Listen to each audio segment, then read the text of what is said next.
আমি তো বলতেছি আসিফের যতগুলো কেলেঙ্কারি বের হয়েছে ওর ফাঁসি হয়ে যায় সেই হিসেবে। ইশরাক ইশরাক এবং আসিফ এই গত 6 মাসের বা গত 8 মাসের কার্যক্রমে ইশরাক নাকি আসিফ কে বেশি দুর্নীতিবাজ প্রমাণিত হয়েছে? ইয়েস এবং নো। আসিফ না ইশরাক?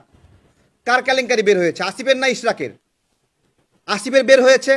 তাহলে এখন আসিফের কেলেঙ্কারি বের হয়েছে, আসিফ দুর্নীতি করেছে, আসিফ লুটপাট করেছে, নিয়োগ বাণিজ্য করেছে, তার বাপ লুটপাট করেছে, তার বাপ আওয়ামী লীগকে পৃষ্ঠপোষকতা করেছে।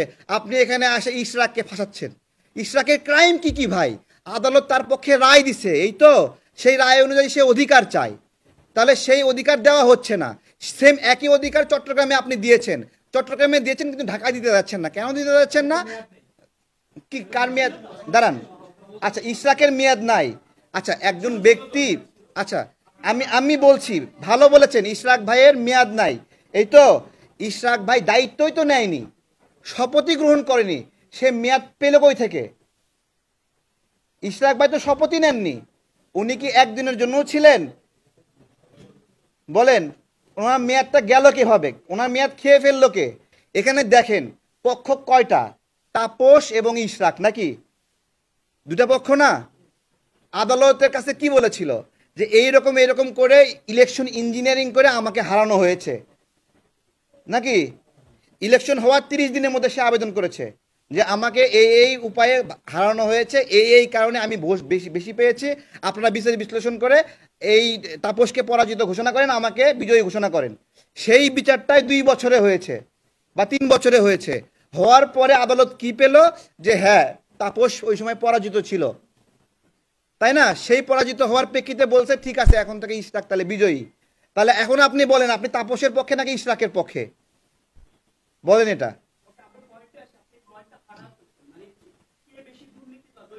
আমি তো সেটাই বলতেছি যে ইশরাক বেশি দুর্নীতিবাজ নাকি আসিফ বেশি দুর্নীতিবাজ।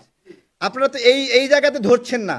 এখন আসিফ হলো আপনার হলো, আমি একটা খারাপ মানুষ, সে দুর্নীতি করতে পারে, খারাপ করবে, ও তো খারাপই নাকি? যেমন একজন সুইপার, তার কাজই তো নোংরা হাত দিয়ে নাড়া, তাই না? তা একজন সুইপার তার কাজ নোংরা দিয়ে হাত নাড়া, তা একজন বাবুর্চি তাকে কি আপনি অ্যাকসেপ্ট করবেন সেও হাত দিয়ে নোংরা নেড়ে আপনাকে খাওয়াবে? তাহলে আসিফ তো একজন বাবুর্চি ছিল, তা সে কেন সুইপার হতে চাইলো? আমার প্রশ্ন, তাই না?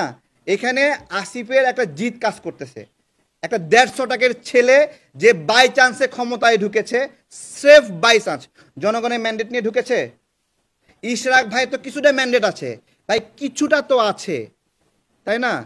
বেস্ট অল্টারনেটিভ না? নাকি আসিফ একজনকে এইরকম ভাবে সুপারিশ করবে, ডিও লেটার দেবে আর সে প্রশাসক হয়ে যাবে, মেয়র হয়ে যাবে? এটা কি আপনারা চান? উত্তরের মতো আপনারা চান যে এরকম একটা চিঠি দিয়ে দেবে, মানে ইশরাক কিছু ভোট পেয়েছে, আদালতের রায় পেয়েছে, ওইটাই অ্যাকসেপ্টেবল না, কিন্তু কিন্তু আসিফ একজনের নামে ডিও লেটার দেবে, দিয়ে 2 কোটি 20 কোটি 30 কোটি টাকা নেবে, ওইটা হলো গ্রহণযোগ্য, তাই না? আপনারা আসিফ আসিফ এখনো দায়িত্বে আছে কিভাবে, এটা তো আমাদের আশ্চর্য করে, তাই না? সে কি করছে? ভিয়েতনামে বট, চাইনিজ বট, ইন্ডিয়ান বট এগুলো ভাড়া কইরা তার এখানে দিয়ে কমেন্ট করাচ্ছে, তার এখানে লাইক নিচ্ছে, লাভ রেক কিনতেছে, কিনে কিনে দেখাচ্ছে কৃত্রিমভাবে সে হ্যাঁ সে ব্যাপক জনপ্রিয়ভাবে আছে। অদ্ভুত তো। আসিফ এখনো দায়িত্বে আছে কিভাবে? ডক্টর ইউনুস নিজে কলঙ্কিত হচ্ছে, এইরকম একটা বাচ্চা ছেলে দুর্নীতিবাজ তাকে দায়িত্বে রেখে দিয়েছে, এখন তাকে ফেস করাচ্ছে সরকারের পক্ষ থেকে। এইটাই একটা এই সরকারের কলঙ্ক। আমরা তো বারবার বলছি, এখানে ব্যানার টাঙ্গিয়ে আমরা দেখিয়ে দিয়েছিলাম যে আসিফ কি কি দুর্নীতি করেছে।